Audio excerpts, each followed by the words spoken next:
Hello friends, welcome to Malini's dhaba. இன்றைக்கி நம்ம சேனலில் இந்த கோடை காலத்துக்கு இதமாக எப்படி ஒரு மோர் செய்யலாம், அதுவும் ரொம்ப ஆரோக்கியமாக எப்படி செய்யலாம் தான் பார்க்க போகிறோம். இதுக்கு நான் சின்ன துண்டு இஞ்சி எடுத்திருக்கேன், அதோட கொஞ்சம் கருவேப்பிலை, அதில் நான் ஒரு பெரிய நெல்லிக்காவை பொடியாக நறுக்கி சேர்த்துக்க போகிறேன்.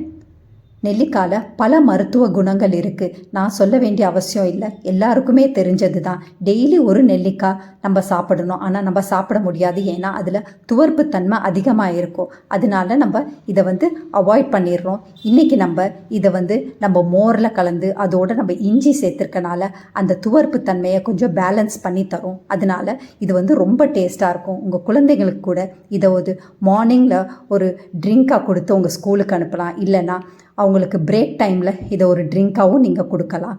ரொம்ப ஆரோக்கியமானது, அவங்க விரும்பியும் குடிப்பாங்க. இதை அடித்து எடுத்துகிட்டு வந்துடலாம். பாருங்கள், இந்த மாதிரி அடித்து எடுத்துகிட்டு வந்தாச்சு.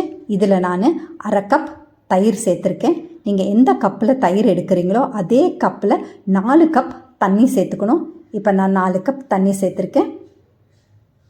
நம்ம தேவைக்கேற்ற உப்பு சேர்த்துக்கலாம். எல்லாத்தையும் இப்போ ஒரு 2 நிமிஷம் நல்லா அடித்து எடுத்துகிட்டு வந்துடலாம். இப்போ அடிச்சுட்டு எடுத்துகிட்டு வந்தோன்னே நம்மளோட ஹெல்த்தியான ட்ரிங்க் ரெடி ஆகிடுச்சு. இந்த ரெசிப்பியை நீங்களும் செஞ்சு பார்த்துட்டு எப்படி இருக்குன்னு கமெண்ட் பண்ணுங்கள். மறக்காமல் இந்த ரெசிப்பியை உங்கள் ஃபேமிலி ஃப்ரெண்ட்ஸோட ஷேர் பண்ணுங்கள். அதோட நம்ம மாலினிஸ் தாபாவை சப்ஸ்கிரைப் பண்ண மறந்துடாதீங்க. பாருங்கள், எவ்வளோ சீக்கிரமாக நம்ம ஒரு எளிமையான ரொம்ப ஆரோக்கியமான ஒரு ட்ரிங்கை நம்ம ரெடி பண்ணிட்டோம். இதில் நீங்கள் கொஞ்சம் கொத்தமல்லி தூவி பரிமாறலாம். தேங்க்ஸ் ஃபார் வாட்சிங் ஃப்ரெண்ட்ஸ்.